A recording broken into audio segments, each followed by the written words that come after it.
Hello बच्चों, let's see the question. Here the question is saying that which of the following techniques is used to extract the proteins from the cell fractionation. Okay, अगर हमें cell fractionation में से protein को extract करना है तो हमें कौन सा टेक्निक यूज करना पड़ेगा. फाइन, हमारे पास यहाँ पे 4 टेक्निक्स गिवन है. Option A is ultra centrifugation, chromatography, auto radiography and electrophoresis. चलिए बात करते हैं what is the key concept that we have to use in this question. अगर बात करें की कंसेप्ट की तो यहाँ पे जो की कंसेप्ट यूज होगा that is the extraction of protein.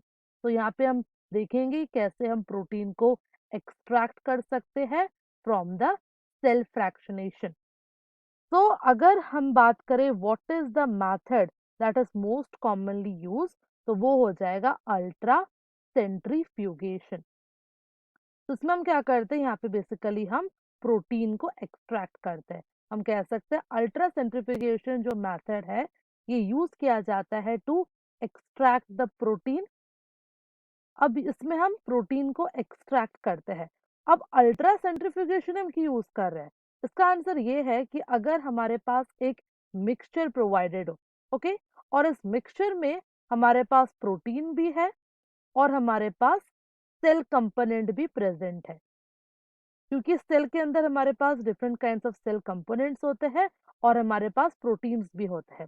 और इस पूरे सेल में से अगर हमें प्रोटीन को एक्सट्रैक्ट करना है तो मोस्ट कॉमन मेथड जो यूज किया जाता है दैट इज अल्ट्रा सेंट्रीफ्यूगेशन.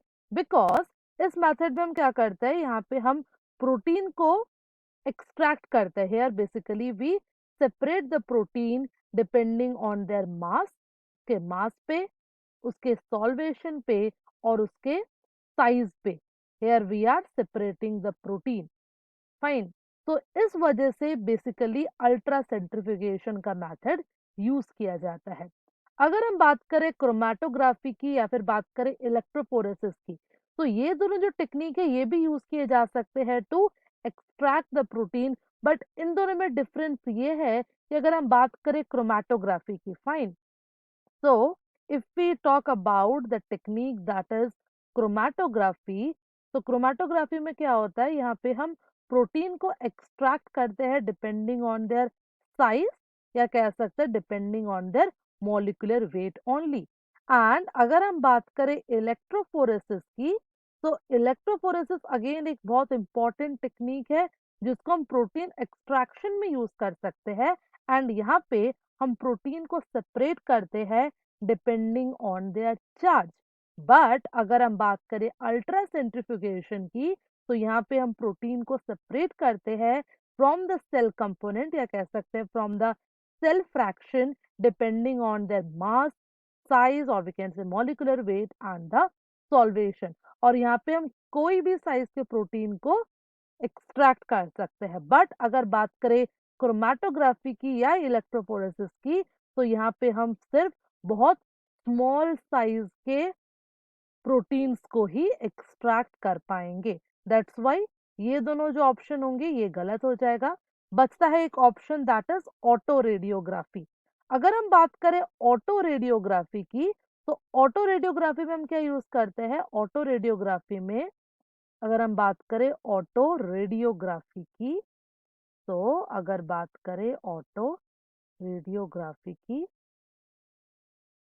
तो यहाँ पे क्या हो रहा है, ऑटो रेडियोग्राफी में ये हो रहा है कि यहाँ पे हम बेसिकली एक्सरे फिल्म का यूज करते हैं. यहाँ पे हम एक्सरे लाइट का यूज कर सकते हैं या कह सकते हैं एक्सरे फिल्म का यूज करते हैं ताकि हम रेडियो एक्टिव कंपोनेंट्स को विजुअलाइज कर सकते हैं. तो ये बेसिकली रेडियो एक्टिव कंपोनेंट्स को देखने के लिए या उनके सेपरेशन के लिए यूज होता है, not for the separation of protein. That's why ये ऑप्शन भी हमारा गलत हो गया. तो इन सब से हमने क्या कंक्लूड किया, we have concluded from all these that the technique that we can use to extract the protein from the cell fraction. Because अगर हम बात करते हैं सेल में तो सेल में हमारे पास different kinds of cell components भी प्रेजेंट होते हैं और हमारे पास प्रोटीन्स भी प्रेजेंट होते हैं. अगर बात करें प्रोटीन्स की भी तो प्रोटीन एक तो हमारे मेम्ब्रेन में प्रेजेंट होते हैं, ये आउटर मेम्ब्रेन में भी हो सकते हैं और इनर मेम्ब्रेन में भी हो सकते हैं, एंड ऑल्सो ये प्रोटीन साइटोप्लाज्म में भी प्रेजेंट होते हैं। तो इन माइन्यूट माइन्यूट प्रोटीन को अगर हमें डिफ्रेंशिएट करना है, ये कह सकते हैं सेपरेट करना है, then the only method that is most commonly used is the ultracentrifugation. So from all these we can say that the correct answer for this question will be option A, that is ultracentrifugation.